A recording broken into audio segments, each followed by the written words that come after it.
All right, Coach, if you can just go ahead and start us off with an opening statement on today's match. I thought we battled hard all match.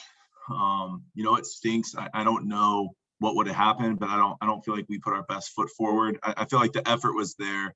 I just felt like we weren't as detail oriented and weren't didn't execute maybe as well as we wanted to on some things.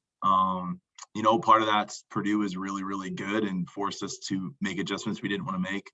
The second part of that is, we didn't have much prep time for them.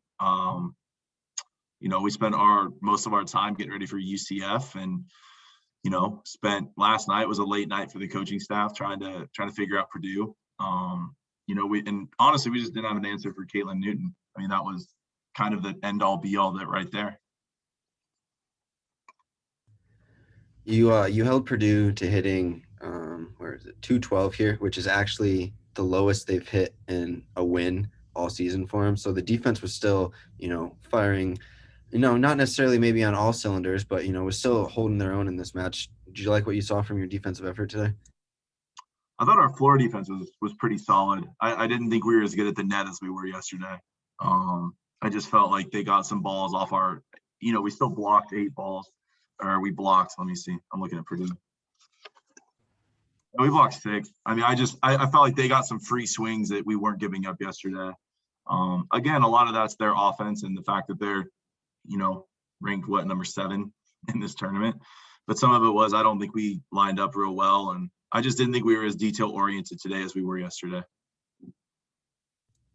You touched on it briefly before, but how much of a buzzkill was the end of that first set? Going into the second and third, where High Point never was tied or had the lead again.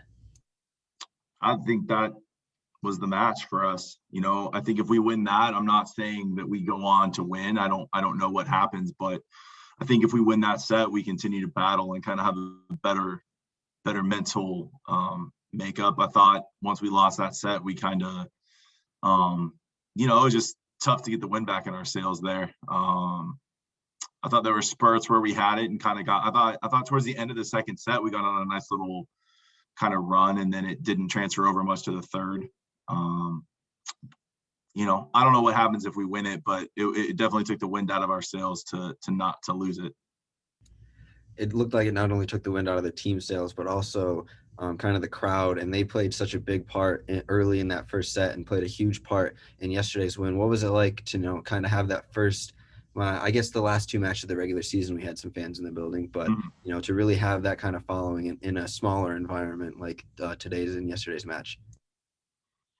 Yeah, I mean, you can feed off the crowd. I think in those moments when you have the energy, you have people cheering you on. It gives you that adrenaline. It gives you that boost that you need. I thought our fans were awesome in the first set, and I thought they've been awesome all year. And as long as I've been at High Point, I thought they were great the rest of the match. But definitely when things were going well for us, having people to cheer you on and let you know, kind of get that feedback as a player is what you're used to. So I think it was great to have them there. But yeah, I just think, letting them come back and win that first set kind of took a lot of our momentum away. Looking ahead with the schedule, most likely going back to the traditional fall season, it'll only be about 4 months or so until competitions start back up. And with a fairly young team, are you looking forward to, kind of a shorter off season to build on this momentum and get right back into competition? For sure. I mean, we talked about it today. Usually you have 8 months to kind of recover and get ready. And, this has kind of got to be a speed bump into next season. We can't dwell on it and recover. We kind of got to use it to propel us. The big talk after the match was, about enjoying each other. But as far as the program goes, it's, is this tournament going to be the apex of the High Point volleyball program, or is this tournament going to be the start of what the High Point volleyball program is from now on? And, how do we make it the second one? So, I think seeing UCF and coming out with a win and knowing we can play at that level, because I think UCF is a top 25 team, knowing that we can play at that level, and then playing Purdue, who's number 7 in the country, and hanging with them, even though maybe we're a little off, maybe some things aren't really going the way we want them to. Having a chance to win that first set, I think should give our kids a lot of confidence over the summer that, that if we just put a little more in and work a little bit more, we'll, next season, maybe we're not talking here in the second round. Maybe it's a round further or 2 rounds further or whatever it is. Perfect. That'll work for me. Enjoy the flight home, and we'll bring in Abby now.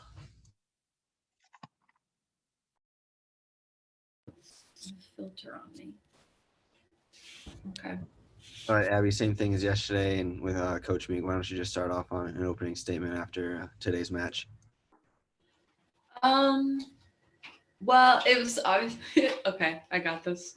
I'm gonna try not to cry, but for this match, we were just still so like on a high off yesterday's win that it was really exciting to go and play. And we did not have the prep time that we did for UCF. We spent the last probably week and a half looking at them, and then we spent probably 30 minutes looking at Purdue.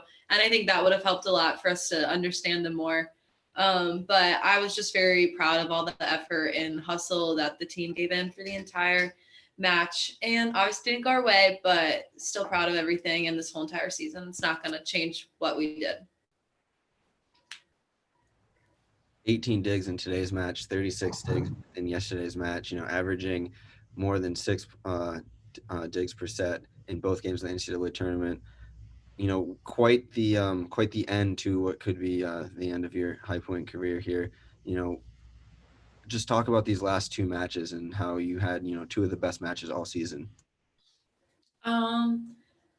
These 2 matches for a DS playing some top 25 teams or any libero, we all know that that's our favorite time of the year, and we don't get to see it much during the Big South. But once you get to the top 25, they're a lot bigger hitters, and it's a lot more fun to play. And I think our block did pretty well for setting it up and really helped me get all those digs as well. But it was very exciting. And even our DS Macy and Maddie went back there and dug just as many balls, and I was really proud of them. But yeah, I thought it was good. Earlier this year, you became just the 2nd player in program history and the 6th player in the Big South to reach 2,000 career digs, and you actually were you had the 2nd most among active Division I players entering the tournament. So just kind of your reflection on the last 4 years that you've had in the purple and white. Oh gosh. I mean, I wouldn't be where I am today without being here at High Point.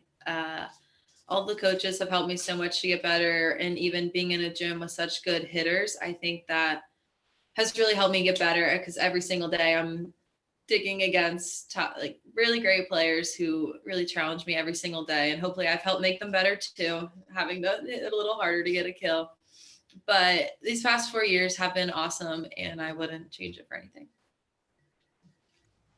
What about kind of like this last year, the untraditional spring season, trying to adjust with COVID, playing with the masks and all that? How has the adversity of this season been a little bit different from previous seasons? I think you cut out at the end, so I didn't hear the whole question. How is the adversity of the COVID year, playing in the spring, playing with masks on, and not being able to necessarily do as many things as a team? How has that been different from the last 3 years, and what challenges have come with that?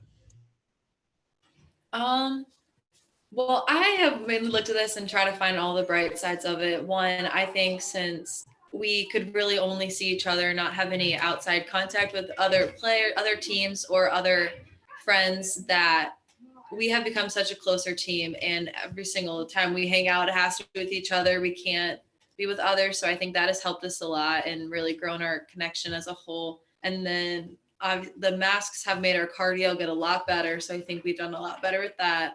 And not playing until the spring, I also think has helped us, because we came from last season was a little tough and a lot of young players. So having an entire fall season to practice like it's our preseason has really let us do great this year. And you just saw it